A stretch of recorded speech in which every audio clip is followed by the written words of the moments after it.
우리에게 눈물의 은혜를 주실 하나님을 찬양합니다. 우리가 주님 앞에서 울 수 있다는 것은 큰 은혜이며 하나님의 사랑을 받고 있다는 증거인 줄 믿습니다. 우리 교회가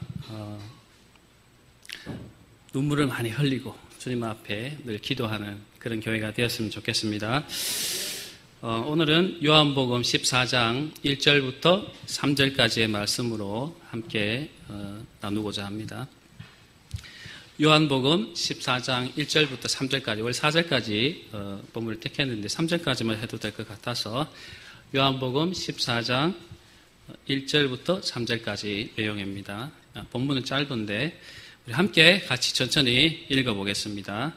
시작. 너희는 마음에 근심하지 말라. 하나님을 믿으니 또 나를 믿으라. 내 아버지 집에 거할 곳이 많도다. 그렇지 않으면 너희에게 일렀으리라.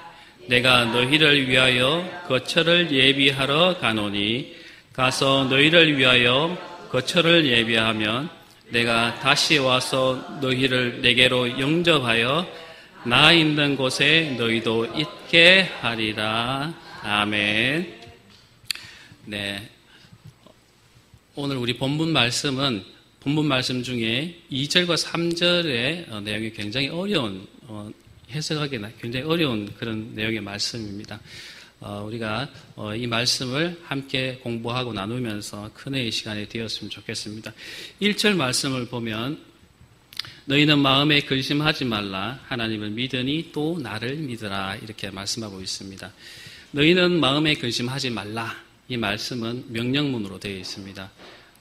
헬라어 원어를 보면 명령문으로 되어 있고 또 그것과 바로 따라 나오는 말씀 하나님을 믿으니 또 나를 믿으라 하는 말씀을 명령문으로 해석할 수도 있고 평서문으로 해석할 수도 있습니다.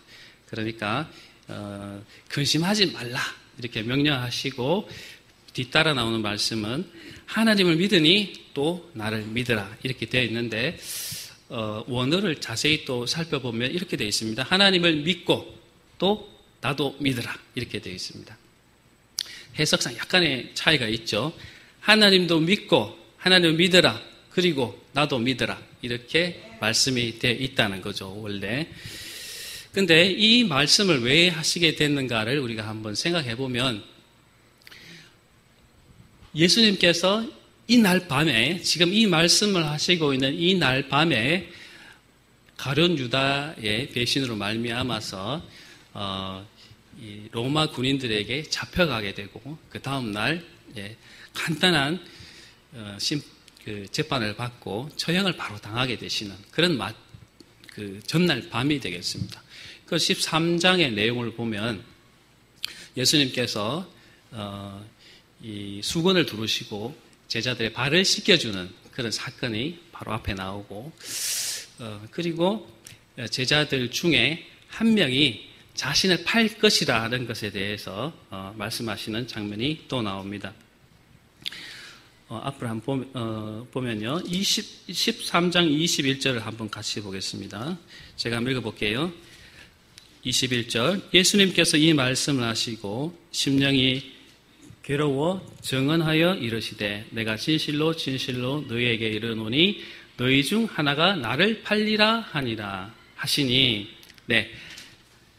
이 말씀을 하시고라고 하는 것은 앞에 제자들에게 발을 씻기시며 너희도 서로 섬겨라. 너희도 서로 발을 씻겨주라고 하시는 그 말씀이고 이 말씀을 하신 다음에 심령에 괴로워서 말씀하시는 그 내용이 뭐냐 하면 너희 중에 하나가 나를 팔겠다. 가룟 유다죠. 그런 말씀을 합니다. 그런데 제자들은 가룟 유다가 설마 예수님 자기 선생을 팔 거라고 꿈에도 생각을 못했죠. 그래서 과연 누가 예수님을 팔 것인가 이게 궁금했을 것 같습니다. 그러니까 자기들 중에 누군가가 자기 선생을 팔 것이라는 그런 말을 들으니까 굉장히 마음에 어려웠던 것 같습니다. 당연히 어려웠겠죠. 그리고 두 번째로 보면 그 다음에 이야기를 쭉 읽다 보면 예수님께서 자기를 떠나서 자기네 제자들 떠나서 이제는 어디 가야 된다라고 하는 겁니다. 자기들은 모든 것을 주님께 바쳐서 모든 생업과 시간과 모든 것을 바쳐서 주님을 따라다녔는데 이제 주님은 어디 가신다고 하니까 그들은 대단히 실망하고 두려운 가운데 있었을 것 같습니다.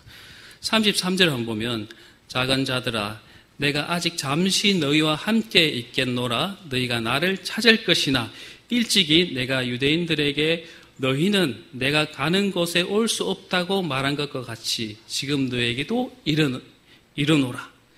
그러니까 전에 유대인들에게 이른 바와 같이 내가 지금은 너희들과 같이 있지만 내가 어디를 가서 있을 것이다. 이렇게 말하니까 제자들로서는 지금 이 말씀이 이해가 안 되는 거죠.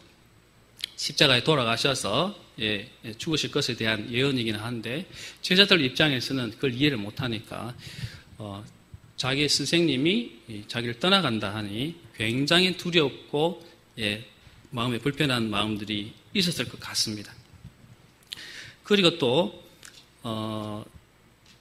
38절을 한번 보면 38절 예수께서 대답하시되 내가 나를 위하여 내 목숨을 버리겠느냐 내가 진실로 진실로 내게 이르노니 닭 울기 전에 내가 3번 나를 부인하리라.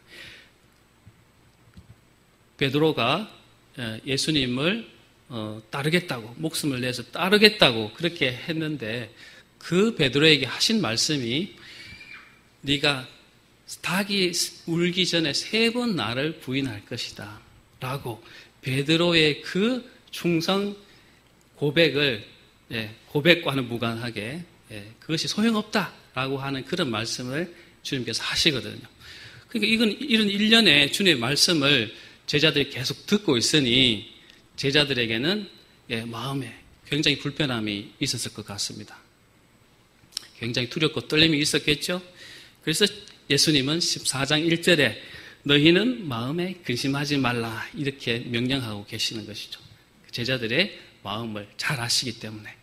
그런데 근심하다라고 하는 이 말씀은 오늘을 찾아보면 막 잡아서 흔드는 것, 요동시켜서 막 이렇게 흔들어서 막 요동하는 것을 말합니다. 그러니까 마음이 요동치는 거죠. 어찌할 바를 몰라서 마음에 요동치는 것을 말하고 있습니다. 그래서 너희는 마음에 근심하지 말라라고 했으니까 너희들이 그 요동치는 그 마음을 내려놓고 그런 두려움 가운데 떠나라고 하는 것이죠. 그런데 그렇게 두려움을 내려놓을 수 있는 근거가 뭐냐 하면은 그 다음에 따라 나옵니다. 하나님을 믿으니 또 나를 믿어라. 하나님을 믿고 또 나도 믿어라. 이렇게 주님께서 말씀하시는 거죠. 그 마음의 요동함을 내려놓을 수 있는 근거는 뭐냐 하면 하나님과 예수 그리스도, 그 하나님의 아들이신 예수 그리스도를 믿는 믿음 가운데 거해야 된다는 것을 예수님께서 말씀하고 계신 내용입니다.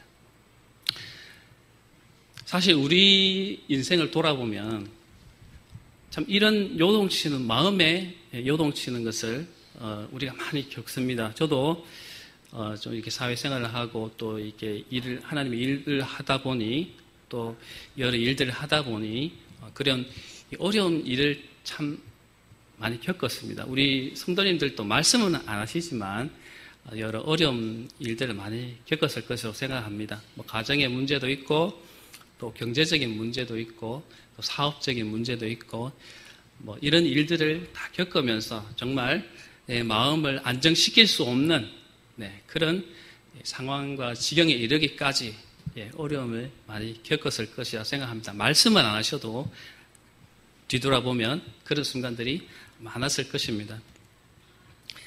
그런데 이 두려움이 어디서 오느냐 하면은 가만히 생각해 보면 이 제자들의 상황하고 거의 비슷합니다. 뭐냐? 예수님이 우리 그들의 마음속에 안 계실 거라고 하는 그 두려움에서 시작된다는 것이죠. 제자들이 3년 동안 모든 것을 버리고 주님을 쫓았지만 그들을 떠나신다라고 하는 그런 말씀을 들을 때 제자들의 마음은 요동칠 수밖에 없었습니다. 그들이 충성을 맹세하고 칼까지 차고 다니면서 주님을 보호해야 되겠다고 하는 그런 결단에도 불구하고 주님은 내가 닭이 울기 전에 3번 부인할 것이다 라고 그렇게 말씀하신 걸 보면 그런 충성조차도 주님께 충성했을 때 때로 밀려드는 그런 실망감들이 나의 죄나 나의 부족함들이나 나의 허물들로 인해서 내가 느끼는 깊은 그런 절망감들도 우리가 때로는 겪게 되는 거죠. 그럴 때 우리는 절망 속에 빠져들게 됩니다. 그런 두려움들의 가장 근본적인 이유는 하나님, 예수님이 우리와 함께 하시지 않을 것이다 라고 하는 그런 두려움에서 출발하는 것이죠. 제자들도 지금 그런 상황에 놓여 있는 것입니다. 그런데 이 제자들에게 주님께서 하시는 말씀은, 말씀의 해답은 뭐냐 하면 믿음인 것이죠. 믿음. 하나님을 믿고 또 나도 믿으라고 하는 그 믿음을 말씀하고 계시는 것이죠. 그 두려움을 해결할 수 있는 것은 믿음입니다. 그런데 자, 2절을 한번 보시면 내 아버지 집에 거할 곳이 많도다. 그렇지 않으면 너희에게 일렀으리라. 내가 너희를 위하여 거처를 예비하러 가느니. 이렇게 간언이 되어 있죠. 내 아버지 집에 거할 곳이 많다라고 하는 것이고, 많은데 부족하진 않다는 거죠. 왜냐하면 그렇지 않으면, 많은데 부족하다면 이 말입니다. 부족하면 너희에게 이미 말씀 얘기했을 거라는 거죠. 방이 10개밖에 없는데 제자는 12이니까 너희 중에 10명만 가고 2명은 남을 거야. 이렇게 얘기했을 거라는 거죠.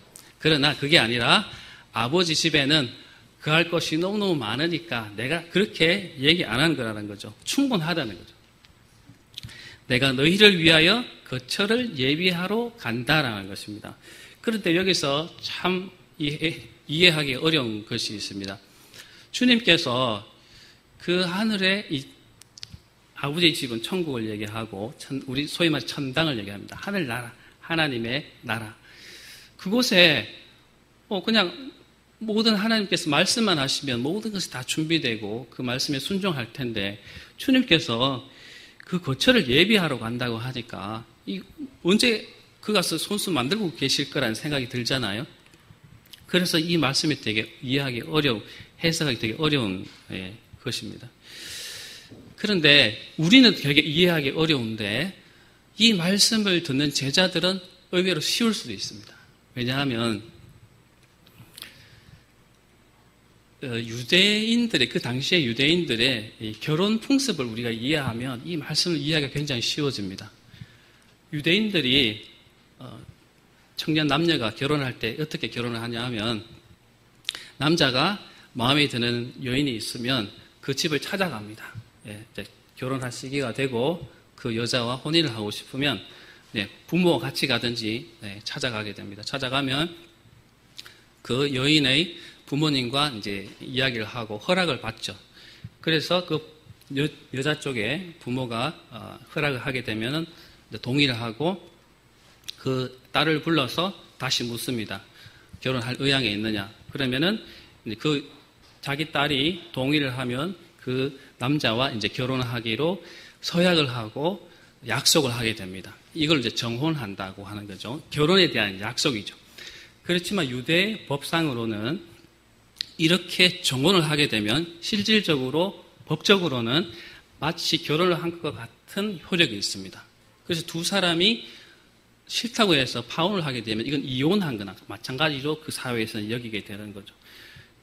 왜 이런 과정이 필요한가 하면 이 남자가 그러면 그것에 대한 결혼에 대한 약속을 하고 다시 집으로 돌아와서 그 여인을 데리고 오기 위해서 지참금, 다시 말하면 그 딸을 키워준 그 은혜에 대해 보답하면서 그 부모님에게 일정의 지참금을 전달하고 그리고 두 사람이 살 만한 집을 마련한다든지 이 결혼 생활에 필요한 것을 준비해서 약 한 1년 정도, 보통 1년 정도라고 하는데 그 기간 동안에 준비해서 그 아내 될 사람을 데려오게 됩니다. 그렇게 데려오면 그때 잔치를 벌이고 정식으로 결혼을 하게 되는 거죠. 그런 과정이 필요한 것이죠. 그래서 그 거처할 것을 예비하고 지참금을 예비하고 결혼에 필요한 여러 가지를 준비하는 그 과정이 필요한 거죠. 왜 필요하냐? 그 신부 될 사람을 책임지고 보호하기 위해서 준비하는 그런 과정이 꼭 필요한 것이죠. 그 책임을 지겠다는 것이죠. 그런 유대인 풍습이 있습니다. 지금 2절과 3절의 이 이야기는 예수님께서 가셔서 거처를 준비하고 너희들이 영원토록 나와 머무를 수 있는 그곳을 준비하러 가겠다 하는 말씀이거든요. 근데 이 말씀을 들을 때 우리는 이해를 못하는데 이러한 결혼의 풍습을 갖고 있는, 전통을 갖고 있는 사회에 있는 이 제자들은 이 말씀을 들을 때 이해했을 수는 있습니다. 보십시오. 3절 보면 우리가 더 정확하게 이해할 수 있습니다. 가서 너희를 위하여 거처를 예비하면 내가 다시 와서 너희를 내게로 영접하여 나 있는 곳에서 너희도 있게 하리라. 딱 맞죠? 네. 그러니까 내가 가서 거처를 준비하고 거처가 다 준비되면 거처를 예비하면 내가 다시 와서 너희를 내게로 영접하여 나 있는 곳에 너희도 있게 하리라. 계속 너희와 함께 살겠다라는 그런 말이거든요. 그러니까 예수님께서는 너희들과 영원토록 같이 할 것을 생각하시고 갔다가 너희들 맞으러 다시 오실 것이다 라는 그런 약속을 하고 계신 것이죠. 그러니까 제자들은 그것이 구체적으로 어떤 것인지 정확히 이해는 못했습니다. 하나님의 나라, 하나님의 이 성령의 역사가 그들에게 나타나고 교회가 시작되고 하나님의 이 신부된 교회를 말하는 것이라고 그 당시에는 이해를 못했지만 주님은 그걸 정확하게 이야기하시는 것이죠. 내가 너희들과 영원히 함께 하겠다. 내가 너희들과 영원히 책임지고 너희들과 함께 교제하며 살겠다. 너희와 함께 있을 것이다. 라는 것을 지금 말씀하고 있는 거죠. 제자들은 정확히 이해는 못했지만 예수님께서 그들 책임지실 것이라는 것은 이해했겠죠. 어느 막연하게. 그죠? 여기서 우리는 참 무엇을 저는 이 말씀을 준비하면서 참 저는 은혜를 많이 받은 게 뭐냐 하면은 이 두려움에 떨고 있는 이 제자들에게 주님께서는 하나님의 위대하신 계획을 갖고 계시다는 것을 말씀해 주고 있는 것이죠. 제자들의 생각을 뛰어넘는, 기대와 예상을 뛰어넘는, 그들이 주님을 따라다니는 것에 대한 보상으로 그냥 자리 하나를 차지할 것에 대한 그런 인간적인 기대를 훨씬 뛰어넘는 하나님의 위대하신 계획, 그것이 있다는 것이죠. 그것을 지금 제자들에게 말씀해 주고 있는 것입니다. 믿으라는 거죠. 하나님을 믿고 또 나를 믿으라는 것입니다. 예. 우리가 제자들이 두려움에 떨고 있을 때 주님은 믿음을 얘기하시면서 내가 너희들 끝까지 책임질 것이며, 숨겨진 하나님의 영원한 계획이 있다라는 것을 지금 선포하고 계신데 제자들은 그걸 지금 모르고 있습니다. 그죠? 그래서 제자들은 나중에 마가 다락방에서 그들이 성령을 받고 그때서야 예수님께서 하신 말씀에 대해서 모든 것을 기억하면서 그때 하신 말씀이 이런 것을 두고 하신 말씀이구나 그때는 깨달았겠지만 그때 주님이 이렇게 처소를 예비하러 갔다가 내가 영접해서 너희와 영원히 함께 있을 것이라는 그런 말씀을 알 수는 없었겠죠. 그러나 주님의 계획은 분명합니다. 그들과 영원히 함께하고 책임지시기 위해서 그들을 놓지 않으신다라는 것, 영원한 계획이 있다라는 것, 그것을 말씀하시면서 그것을 믿으라고 말씀하시는 거죠. 대단한 섭리라고 저는 생각합니다. 우리가 때로는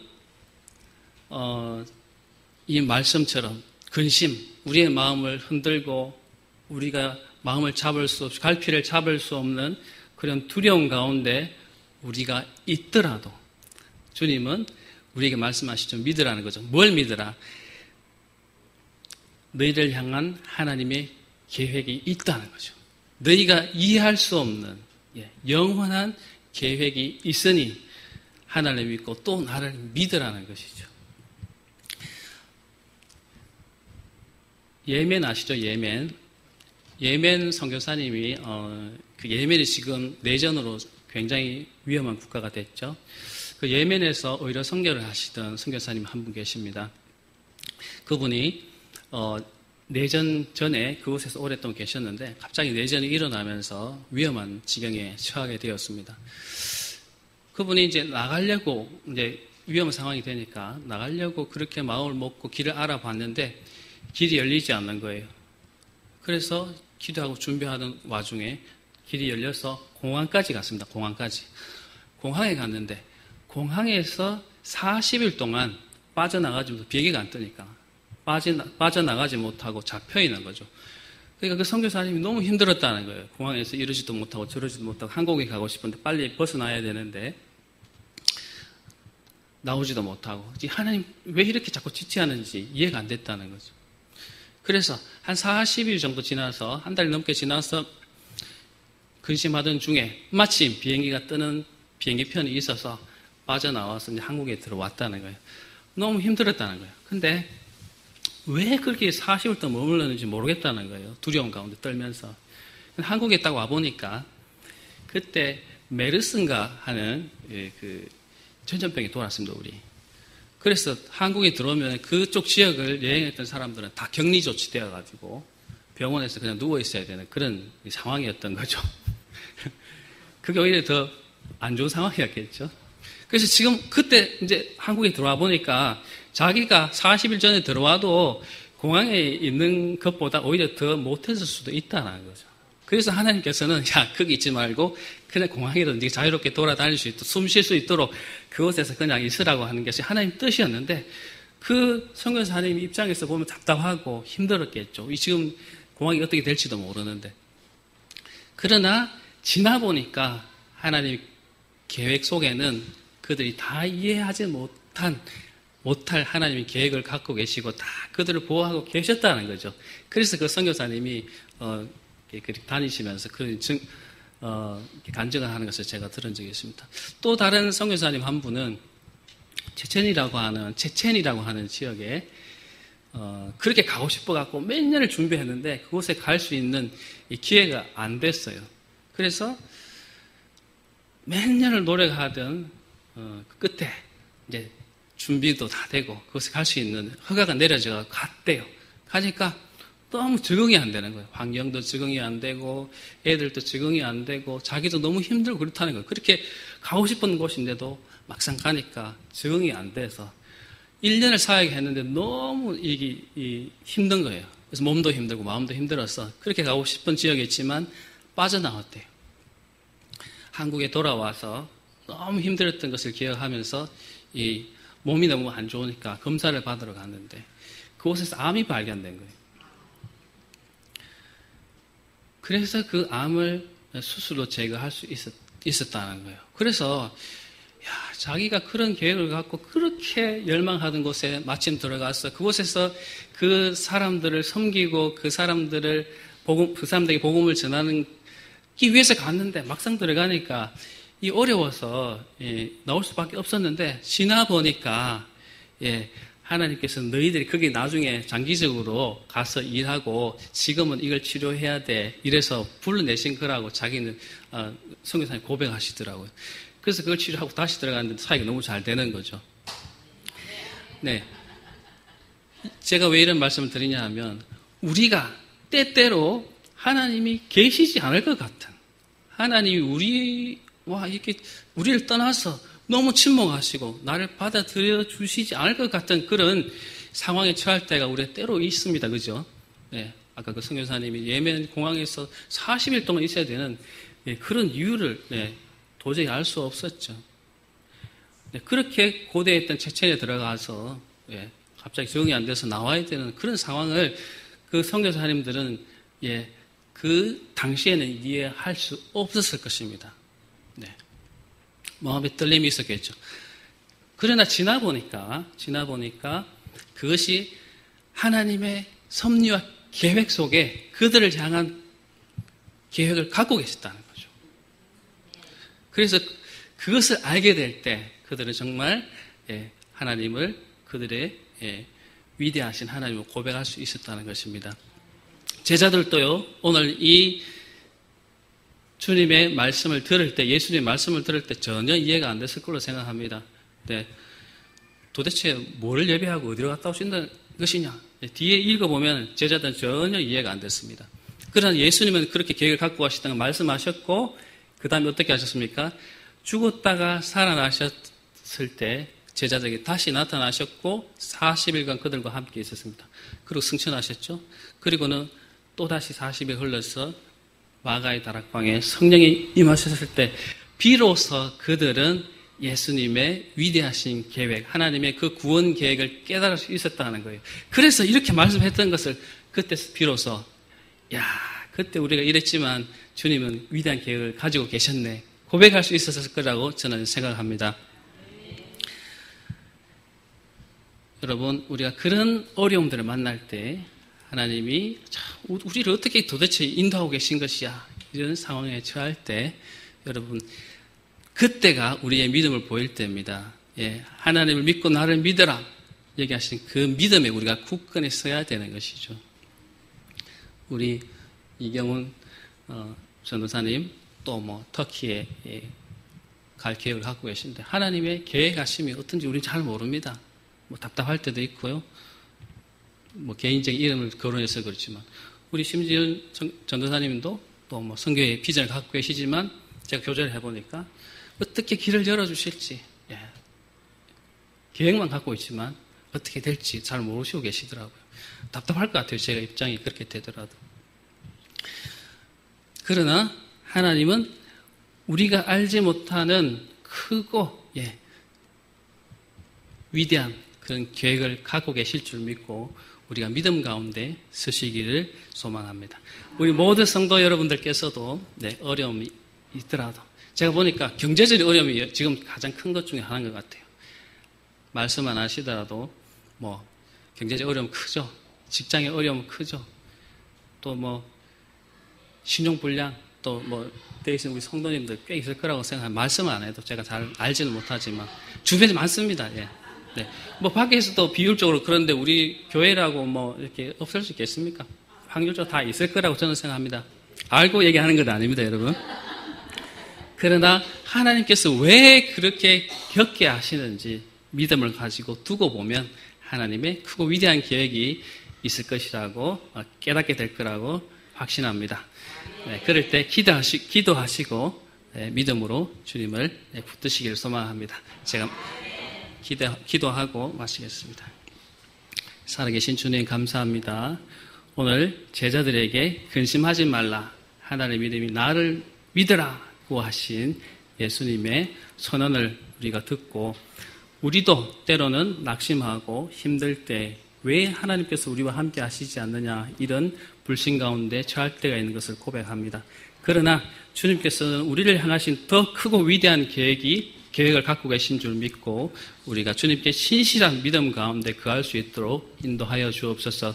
우리 모든 성도님들 여러 가지 어려움이 있는 줄 믿습니다. 가정의 여러 관계의 문제, 재정의 문제, 또 직장의 문제, 여러 문제들이 있는 줄 믿습니다. 답답할 때도 있는 줄 믿습니다. 그러나 주님께서 그들을 향해서 믿음을 주셔서 이 모든 과정들을 잘 헤쳐나갈 수 있도록 도와주옵소서. 주님께 모든 찬양과 영광을 올려드리며 예수님의 이름으로 기도드렸습니다. 아멘.